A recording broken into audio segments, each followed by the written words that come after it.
All right. Good afternoon, everyone. I should say maybe good evening, considering the time. Thank you for joining us. We've now been joined by our race winner in today's NASCAR Truck Series race here at Talladega Superspeedway, Grant Enfinger. Grant, congratulations on that win, a hometown win for you, being that you are from Alabama. Tell us just a little bit about those final laps and what it means to win here at Talladega.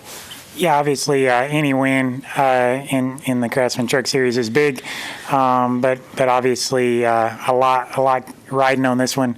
We were able to keep ourselves in the championship after the last few races, which was really a little disappointing from a performance standpoint, but just overall, just had a lot riding on this whole year, career-wise, just everything else, a lot riding on this, and I feel like we were knocking on the door a few times this year.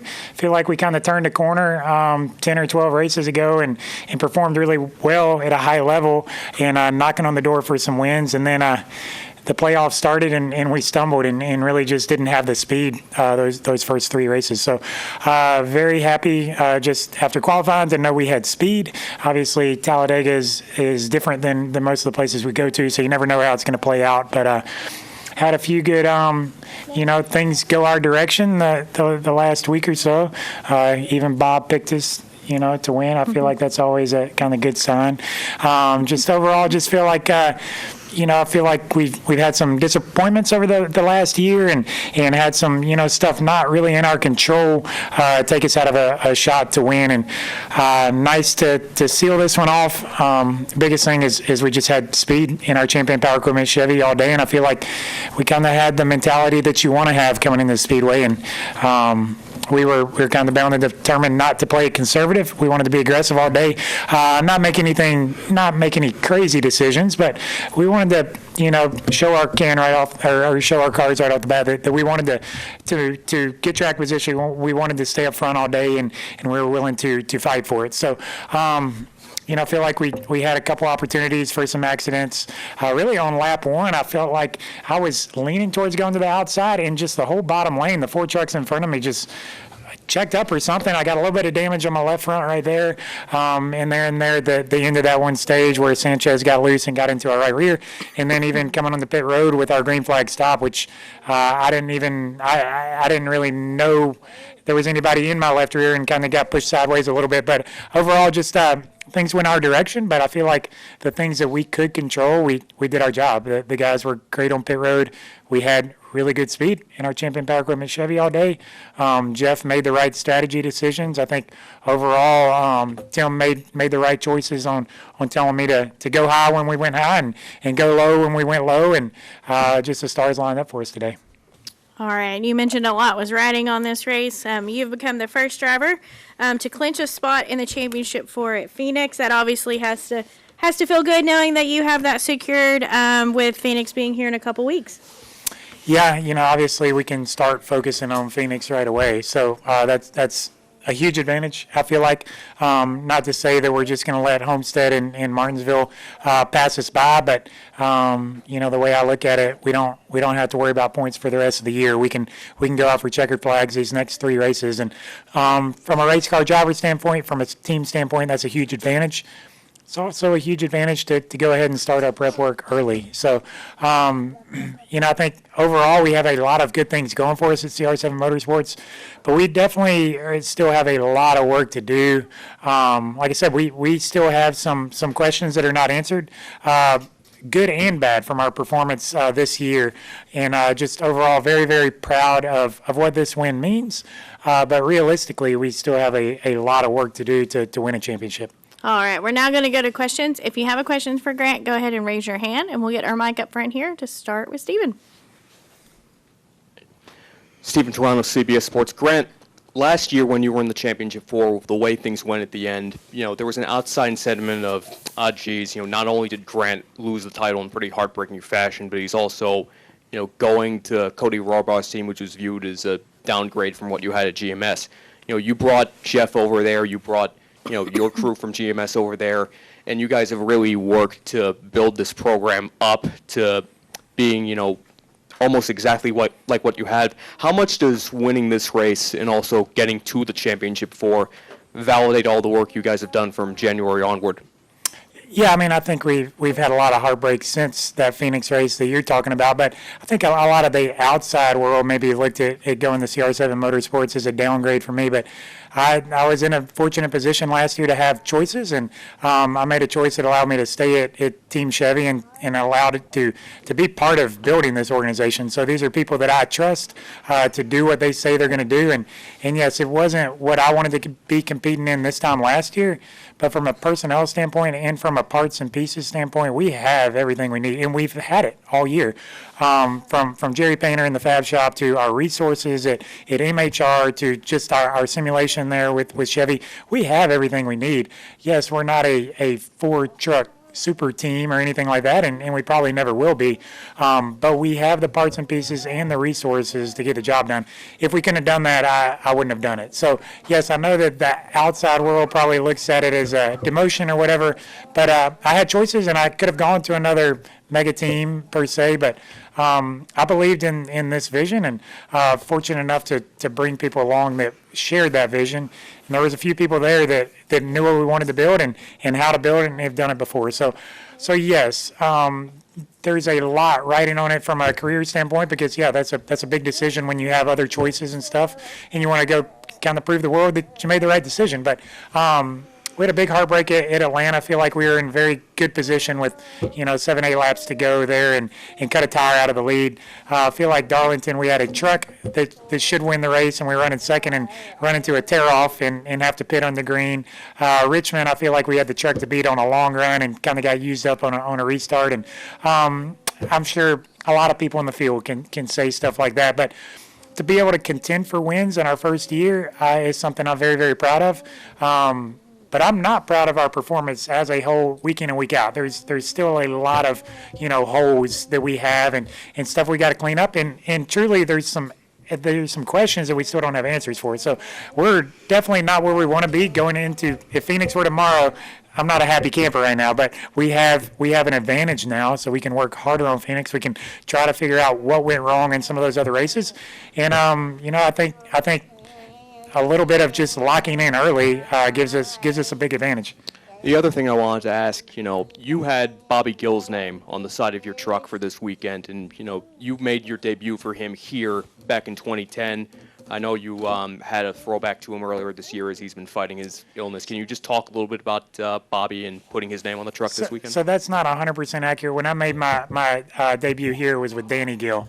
So it definitely can slip up there, same last name there. But Bobby Gill means so much to the racing world and so much to some guys personally at our shop. And he's a guy I've respected on the track for a long time. Doug Howe, Garrett Lambert, Cody, the list goes on of guys that are directly impacted by Bobby Gill. And, yeah, he's in a bad way right now, and definitely our hearts and prayers are with him. And I feel like we gave him a good ride today. We tried to do a throwback scheme for him in Martinsville and ran 45th all day, I feel like, and finished. I don't know where we finished, but it was bad. So proud we could bring a win home for him today. Thanks, Grant. Yeah. All right, we're going to come, up front and go to Bob. Bob Hawkers, Fox Sports. I have two. The first, do you think you could have if the wreck behind you doesn't happen? Do you think you're able to hold off Taylor if he gets a push? I think we did hold him off because I don't think anybody checked up coming to the start-finish line. I haven't even seen a replay. I don't know if he lost help because I think Ankrum's spun behind him. So maybe he lost his help coming to the line, so maybe that changes things. But that wreck happened in the trial, and momentum-wise, I don't know. Your guess is as good as mine. I trust you more than I trust me, Bob, these days. And do you, going back to the way Phoenix ended, controversial caution penalties, and you kind of got the raw end of the deal. So have you been has that motivated you throughout this year, or are you like, I don't think about that, and I'm not going to let that be kind of the motivation or looking for redemption kind of thing? I don't think I'll ever truly get over that, no, like from just a career standpoint. But, from a execution standpoint, there's always little things that you wish you could do better.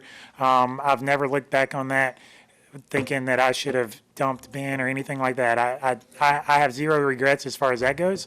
But there's always little things you want to do better as your craft.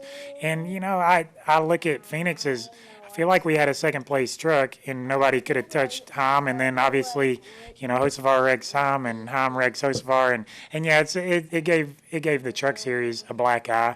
But I look at that as we had a second place truck and we finished second, and just a lot of chaos and a lot of disappointment from just, that's what our championship came down to. But as far as, there's always motivation to race for a championship. That one will always sting a little bit, but there's more riding on this than just the disappointment from last year's race specifically. And there's been quite a few, like I said, Atlanta, I mentioned earlier, Darlington, and a first win for a team is so hard. I feel like once we get this one, I would not be surprised if we couldn't knock a couple more off. I know we only got 3 more chances, but I would not be surprised if we can win more races before the end of the year, including Phoenix. All right. Any final questions for Grant? Okay, we're going to go to Chris Knight, and then we'll go into the back, please. Chris Knight, GetTrends.com. Hey, Grant, congratulations on the win. I just wondered if you could talk about what this means for CR7 Motorsports and Larry Berg and Cody Robar and the whole Robar family, for them to have an opportunity to fight for championships after the investment that they've poured into the sport over the last several years. Yeah, Cody and Larry and Janie, and like they hadn't just started racing yesterday, right? They've been racing for 15 years, and they've raced in the Truck Series for quite a while. Yeah, you look at the last couple of years, and yeah, they haven't had the results that some of the teams that I've been with. But there's a lot that's changed this year, and there's a lot of starting this time last year, there was a lot of things that we were trying to put in place. A lot of kind of behind the scenes that I was involved in that I haven't been in years past. For the last 10 years of my life, I've gone to a mega team and they've put me in a truck, and I've had some say, but I'm not kind of hands-on on putting the pieces of the puzzle together. So when this has been kind of a dream of myself and Cody's and Pap's for a while. I always thought it was a little bit of a pipe dream because I didn't think they truly. I didn't think that they saw it the same way I saw it as far as how much that you have to put in, and that's not just finances. That is everything. This to be successful at this level, you have to be all in.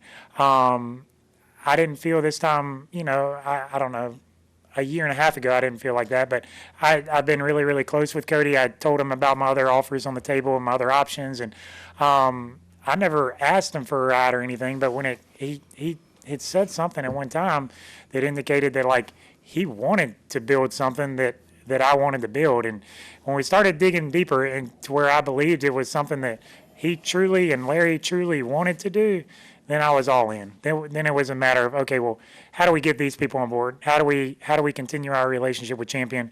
How do we get Chevy to buy into this? How do we make this work? And then, hey, what are the people that we believe in that will believe in a situation like this? And I don't know, it's pretty cool to be kind of in the planning stage of this when it was pipe dreams this time a year ago, to where we got before Daytona, to where now we're celebrating our first win. And like I said, for a team like this, I always feel like that first win is the hardest. And yeah, it's a speedway, so I feel like people can snub their nose at that a little bit. But we've had winning speed at a few downforce races this year as well, and just weren't able to seal the deal. So I couldn't be more excited about just kind of what this means for them as a family, for us as a family, for us as a group. And I know we've talked about Phoenix today, but there's been a lot of heartbreakers this year that, Cody and Pats have come to almost every race this year, and we're leading laps towards the end and had stuff going our way just for the stars not to line up. So it's pretty cool for them all to happen today. All right, go ahead. Blake Smith, WVJS Radio. Grant, congratulations on the win. You mentioned on Victory Lane you brought this same truck to Daytona and didn't have any speed. Were you nervous about bringing that same truck to Talladega, or were there adjustments made to maybe make up for more speed in that Chevrolet? Yeah, we always, I mean, we never come to the track thinking we're going to qualify 19th like we did last week at Kansas, or 24th like we did at Daytona. Or, it's just kind of, racing goes in trends a little bit, I feel like, and honestly, at these wide open qualifying tracks, even going back to Kansas, to Vegas, to Daytona, for the last 2 years, at wide open qualifying racetracks, I'm qualifying in the back, and I don't know why. And so I was, I feel like I almost lowered my expectations a little bit, but I was still hopeful. And you truly don't know what you have until qualifying. And normally at a speedway, the faster you qualify, the better you qualify, the more speed you're going to have. Now, that doesn't always mean your truck is going to drive well or push good or anything like that, but you should have sheer speed if you qualify good. And when we were able to qualify good today, definitely became more hopeful that we could race up front. And I feel like there's a little bit more riding on it now, because this is in our round of 8.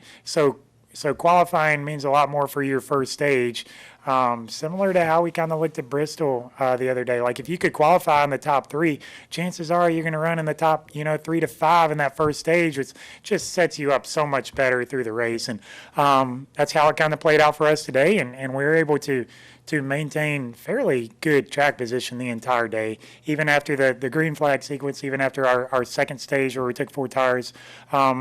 I don't think there was ever a time where we were out of the top 10, but most of the time we were up in the top 4 or 5. And even when we weren't in maybe the premier lane, we had enough speed in our Champion Power Equipment Chevy to kind of push our lane forward. So when you have that, guys go with you when they trust you to move your lane forward. So that was definitely a huge advantage for us.